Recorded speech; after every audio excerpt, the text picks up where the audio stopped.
दोस्तों, आपने गाडावारा को आज एक व्यस्त मंडी नगर के रूप में देखा होगा, लेकिन क्या आपने कभी सोचा है कि हजारों साल पहले यहाँ कैसा जीवन रहा होगा? आज हम आपको ले चलते हैं 2200 साल पीछे, यानी कि दूसरी और तीसरी सदी ईसा पूर्व में, जब गाडरवारा और पूरी नर्मदा घाटी में स्थानीय जीवन धीरे धीरे सभ्यता की ओर बढ़ रहा था। दूसरी और तीसरी ईसा पूर्व के समय गाडरवारा नर्मदा नदी के घाटी पे बसा एक छोटा क्षेत्र था। यहाँ के लोग नर्मदा से मछलियां पकड़ते, जंगलों से फल फूल और लकड़ियां जुटाते और शिकार करते थे। धीरे धीरे खेती की शुरुआत हो चुकी थी। लोग धान, गेहूं और जौ जैसी फसल बोना सीख चुके थे। मिट्टी के बर्तनों और लोहे तांबों के औजारों का इस्तेमाल होने लगा था। उस समय भारत पर मौर्य साम्राज्य का प्रभाव था। अशोक महान के शासनकाल में नर्मदा घाटी बौद्ध धर्म के प्रसार का एक बड़ा केंद्र बनी। गाडरवारा क्षेत्र में भी छोटे छोटे बौद्ध स्तूपों और बिहारों के प्रसार के संकेत मिलते हैं। मौर्य साम्राज्य के बाद यहाँ पर शुंग वंश का साम्राज्य आया, जिसने कला और संस्कृति को बढ़ावा दिया। उस समय गाडरवारा व्यापार मार्गों से जुड़ने लगा, क्योंकि ये जगह नर्मदा घाटी के करीब थी। दूसरी और तीसरी सदी ईसा पूर्व में गाडरवारा का जीवन बहुत ही साधारण था, लेकिन समाज में एक नई व्यवस्था बनने लगी थी। गाँव में पंचायतनुमा व्यवस्थाएं बन रही थी। लोग लकड़ी और मिट्टी के बने घरों में रहते थे। धार्मिक अनुष्ठान, अग्नि यज्ञ और बौद्ध उपदेश समाज के हिस्सा थे। स्त्रियां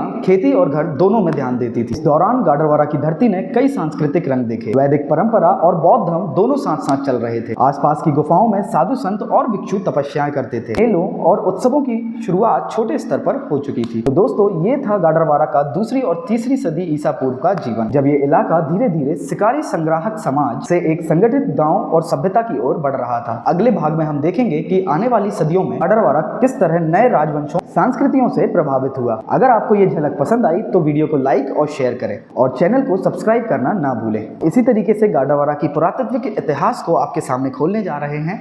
मेरी वीडियोस को लाइक करें, शेयर करें और कमेंट करें।